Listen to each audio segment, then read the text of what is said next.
All right, for the next knife we're gonna look at, and I'm gonna take us now in a completely opposite direction. So from Rocky Mountain tread to what I'm about to show you, and I'm gonna make a prediction. Let's see if this comes true. So I'm gonna say, this is a knife you're gonna say, oh, I'm not that familiar with this one. And you're gonna put it in your hands and you're gonna go, I like this. Okay, These are my predictions. So you're not all right. that familiar with it and you're really gonna like it. Okay. All right, you ready? Yeah.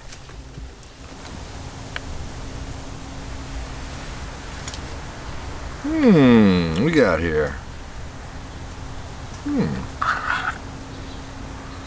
Oh. Oh, I love it already. I love it already. Oh my gosh. Wow. So this is the Pasayten Lite Traveler. Now, completely opposite direction of the Rocky Mountain tread, right? Yeah. Real first inclination is it may slip, but you have some really good jimping here, perfect locations. You get a nice hook in the rear. Ricasso, this is just a really elegant. Oh, I love this blade. All purpose, full flat. I thought it. I love it. I thought this had Joe written all over it when I saw it. Lite Traveler. The Lite Traveler, right? Thin stock, right? Very, very lightweight, nice and thin. Goes in a completely different opposite direction from some of these other knives. I mean, again, tops, not just tactical, right? Or as you always say, and everybody says, from tactical to practical, right? And that's exactly what they do. So changing it up here, a nice lightweight package, nice Kydex form fit, perfect, good click, and well, very well-rounded handle, comfortable ergonomics. This knife to me, just completely different from other knives in my collection.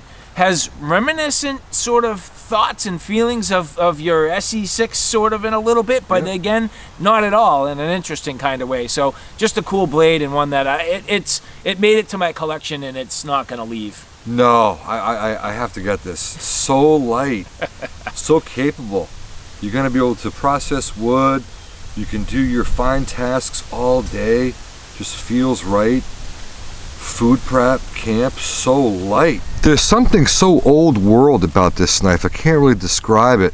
In many ways, it's almost like a Canterbury Pathfinder knife. I really can't put my thoughts around it. But one thing I can tell you, it does err towards the historic frontier, not primitive, but the elegance in design, from the swooping pommel to this integrated blade guard / choil. It almost lends itself to simplistic performance, lightweight, full-size hand, no problem there. Even for the rear stab cuts. I absolutely have to add this to my collection, Eric. Thanks! All right, so now continuing down this road, and we've actually already looked at a couple of different tops sheaths. I mean, not in full detail, but as we're pulling them out, you see the ballistic nylon. I was pulling out that Viper Scout, came out of a nice little leather nice belt sheath. This one here in Kydex, and Tops does a nice job with their Kydex. Good positive click, I mean, as always. But the funny thing, and I'm going to bring it up, is the spring clip. Maybe another slightly controversial topic, the spring clip. Now, is this love it? Is it hate it? Take it or leave it? How do you feel about the spring clip? And have you had problems with them? Have you ever bent them out? I mean, talk to me a little bit. It is different. It's unique, and I respect that greatly. I like the spring clip. I like it a lot. I like the fact that it's you can rotate it to any direction you want.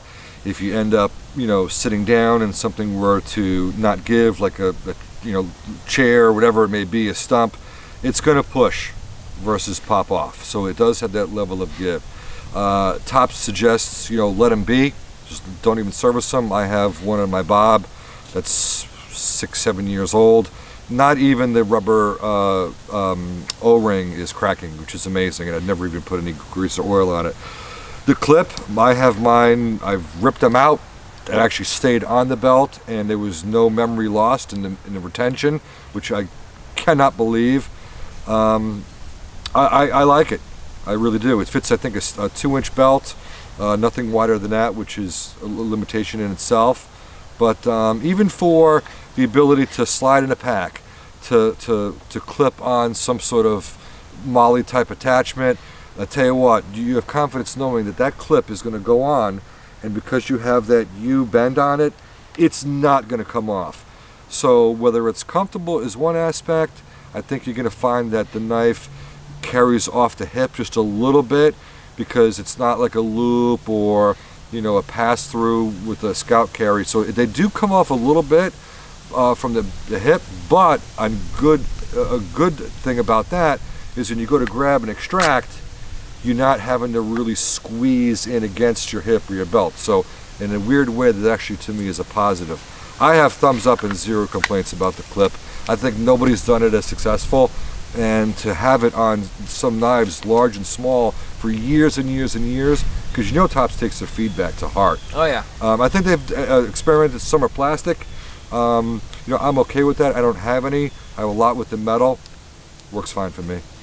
Yeah, no, overall I have to say I haven't had any problem, and the biggest advantage to me is that it's multi-position right away, which I do greatly like. You know, I have real good luck with more like the blade tech style, Yeah. you know, plastic, you know, molly locks and tech locks. Not a big deal. I mean, this certainly would have the possibility as Kydex to be able to mount one of those if it wasn't for the clip. So it does leave this, you know, maybe the customizability and mounting options a little limited to a user, but at the same time I think this is definitely a suitable option, and it's worked well for me. The joy of it is you can take it off. You know, it's a piece of like Kydex, a little sticky glued on there. You just can slice that right off, which I've done. You can unscrew. It doesn't change any aesthetic or functionality of the knife, and they do the right thing with the 1.5-inch eyelets. A lot of them are non-grommeted, which is not a big deal, but that'll mount up a tech lock perfectly, and I've done it. So yes, at least you do get that option. So what do you guys think? Spring clip? Love it or hate it? And what about these sheaths? I mean, I think Tops does a great job with their Kydex. How do you feel about it? Leave some comments below. We'd be interested to hear from you. All right, so we still have a little bit more splitting to do, but we're gonna step it down in blade size class at this point. So we already took a look at the Armageddon. Now, this being a Trace Rinaldi designed blade. Well, here we have the Dart. And this Dart is, I would say, maybe the little brother. And as you actually look at these side by side, extremely, extremely similar. Now, right away, I was immediately drawn to the Dart for a few reasons. The main thing being some of the handle geometry and ergonomic problems that I had with the fuller size Armageddon go away here. And second is it finds its way to that sweet spot in that, call it, you know, 6-7 inch camp knife blade size class. So this to me is more of a do-all knife that you would probably bring with you, whether you're hiking, camping, backpacking, little tactical application. This to me really more of the overall woodscraft knife. And something interesting, we're stepping away from 1095 that we've been looking at on a lot of these blades and into 5160, which I do also greatly enjoy. So as I mentioned, we still have a little more splitting to do to process some of this down. Now I would expect that this Dart has the same cracking action that I got on the larger Armageddon with a little less overall leverage.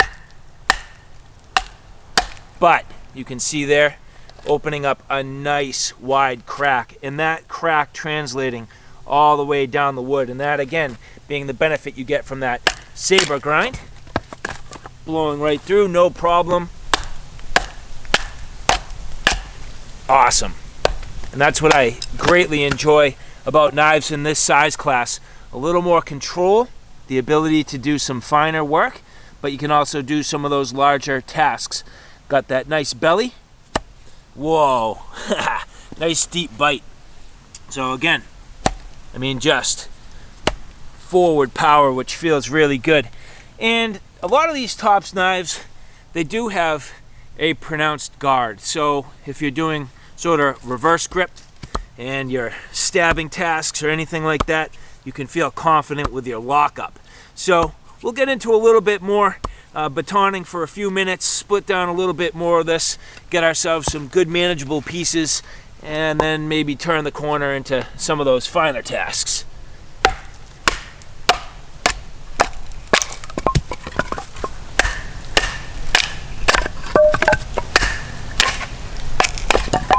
Making real nice quick work. All right, Tops Kukhri, Bushcraft Kukhri. Let's see what we got. We're getting into the Tops Kukhri. One of the things that I like is the ability to do that kukri work, that chopping, because you have the forward weight, the forward belly.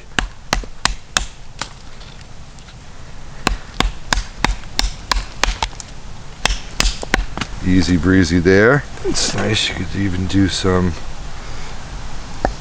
doesn't take much to set that. Split that.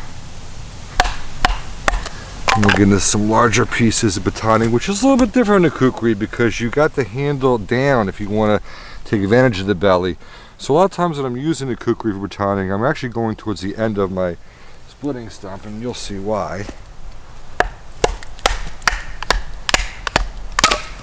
Just so you bring it down, you don't have to, worry about that, because it is a unique angle. Let's take this giant piece here. We do have a knot. All right, let's give this one a try. Actually, didn't expect that.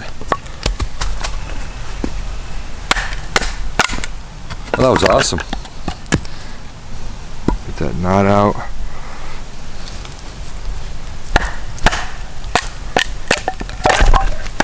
No problem. A little different than you used to, but one of the things for the kukri people do know is that if you're going to use it for that really fine belly work, even a thick 1/4 inch knife gets right in there. Get some nice feathers. If you want to do some skinning too, you do get that ulu style ability with a kukri. And Alan won season 1 of Alone with a, I think he had a custom kukri, and all the work he did, obviously it tells you something right there. All right, so Joe, I have your knife here. This is, looks to be a aftermarket leather sheath. Yep. But pulling this out, and this is the first time I've held this knife. This here is the Rhino.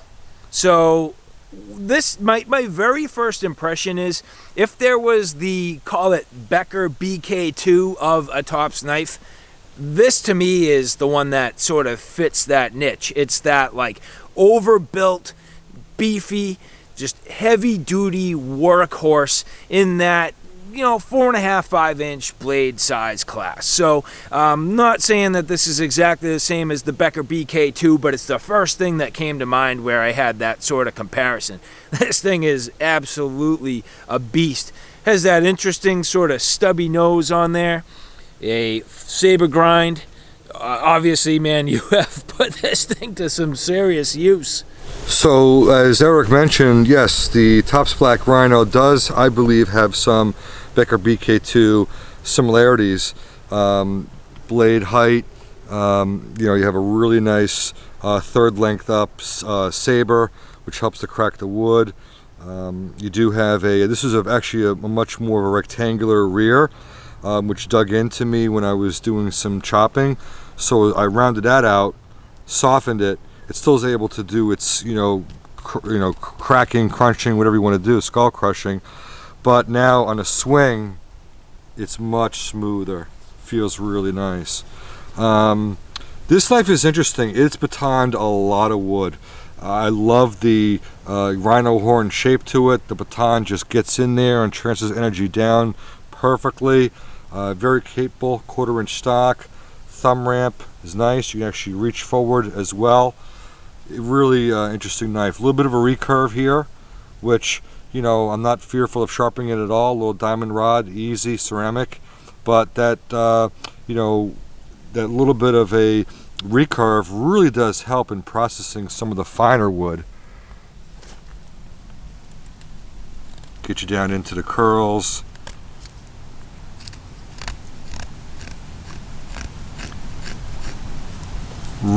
really, really nice to have a big knife that's as stout, that's just able to do the finer tasks and feel so comfortable in the hand. Batoning, you know, it's just gonna split wood like nobody's business. This is a really odd shape. We'll see if we can process this. There we go. See the baton just resting right in that hook. I mean, just awesome. Very capable knife. Lockup is great. You're not going to break the tip on a black Rhino. A knife I've really, really come to enjoy and appreciate. Do some stabs.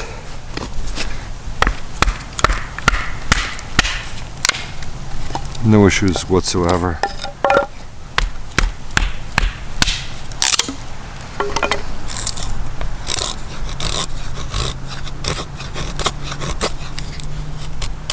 It bites right in.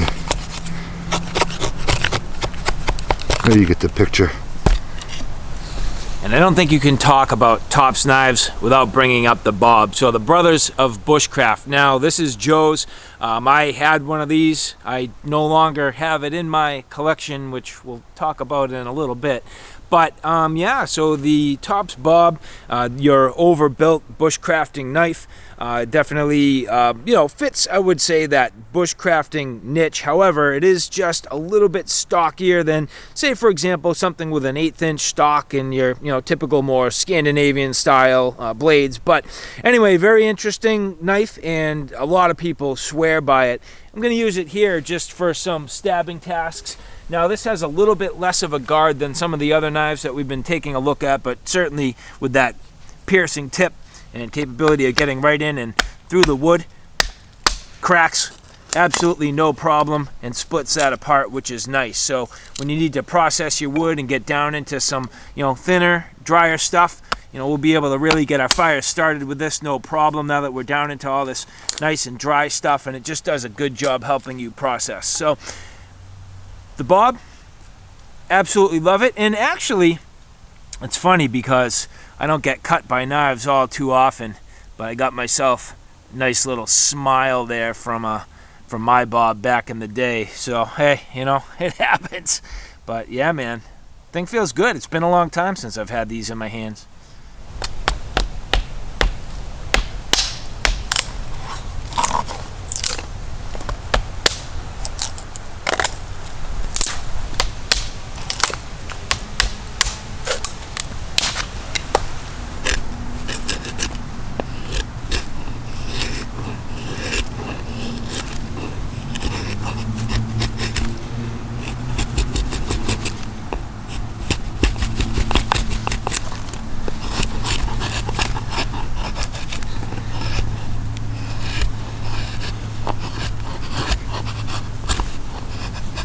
Just trying to get some smaller little pieces so we can start that fire.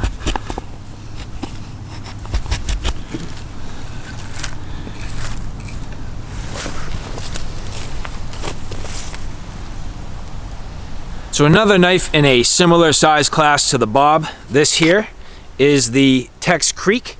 Now this is the 20th anniversary limited edition.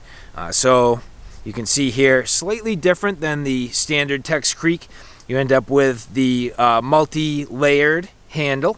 So you end up with carbon fiber. And then you have that black micarta on the inside.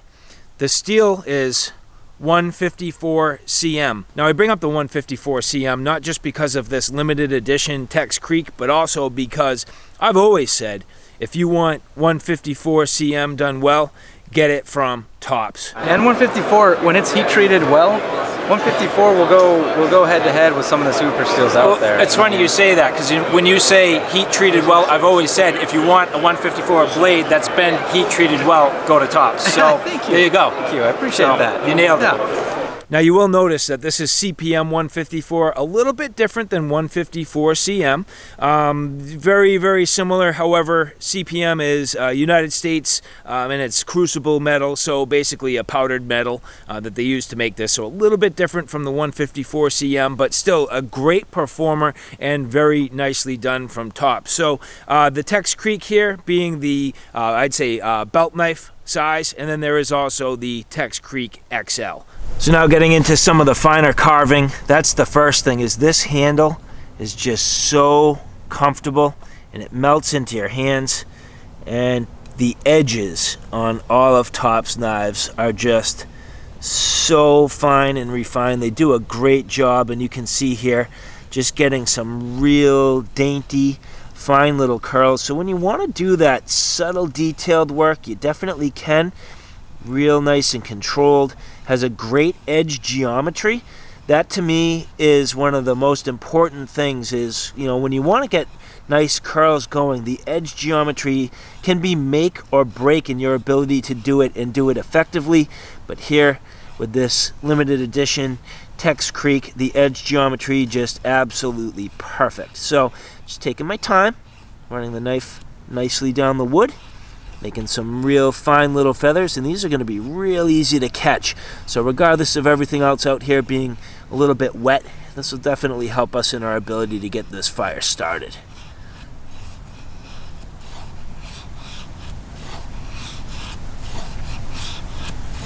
Can change up the technique a little bit now, going from the belly and slicing all the way down. Just changing it up. There's a couple of different ways you can approach this. And either way, it's doing a nice job. If you want to get a little more bite, just put a little more pressure, dig a little deeper. But you'll see, doing an equally nice job. And no hot spots at all on this handle. Perfectly rounded, melts into your hands, and even the jimping there, a little bit rounded out. So if you're using your thumb, which to me I found, I don't know, I go back and forth. Lately I've been doing more of a full grip on my knives, but even if you went with your thumb, it's not going to bother you. It gives you a little more control. It does some nice work.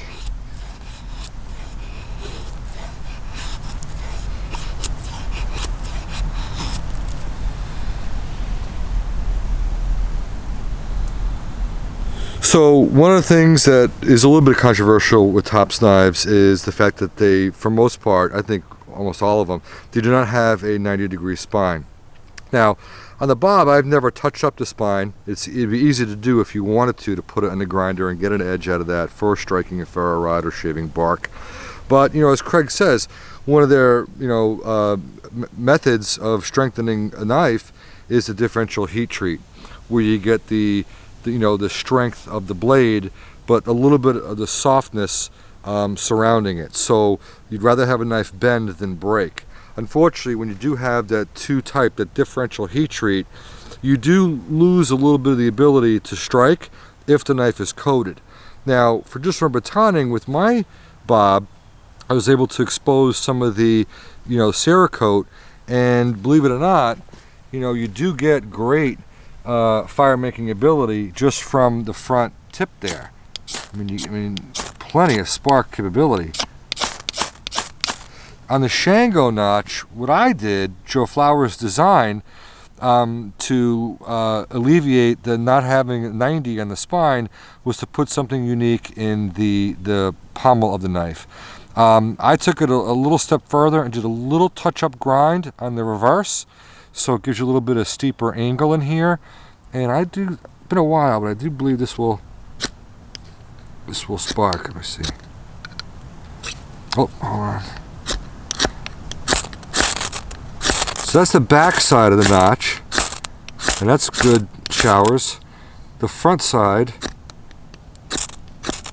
a little bit steeper angle, but again, just a little bit of touch up. You could even do it with a file.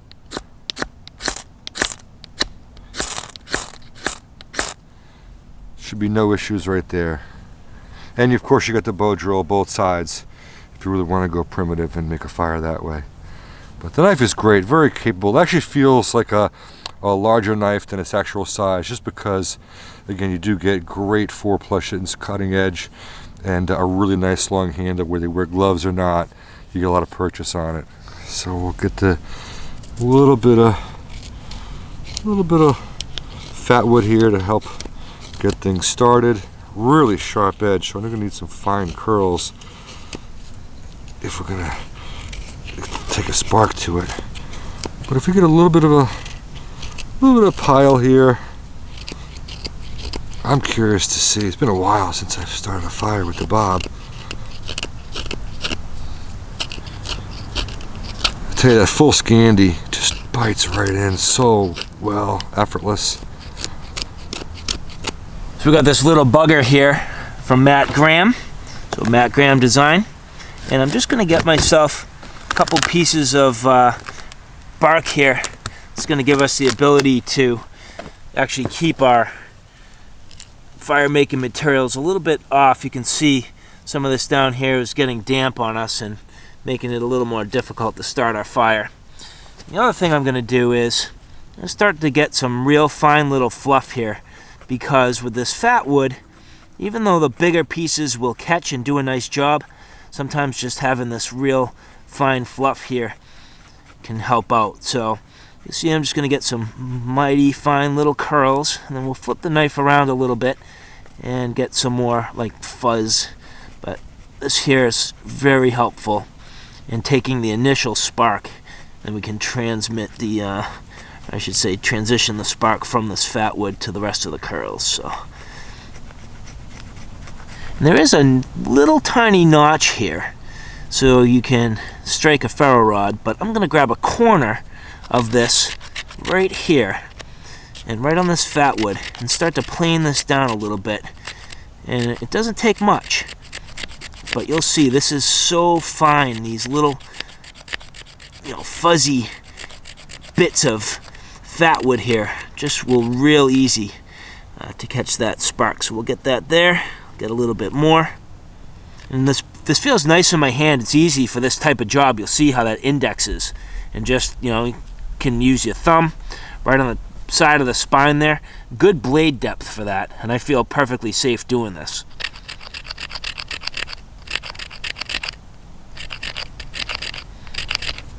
And just playing that down a little bit, just so it works a little easier for me. There we go.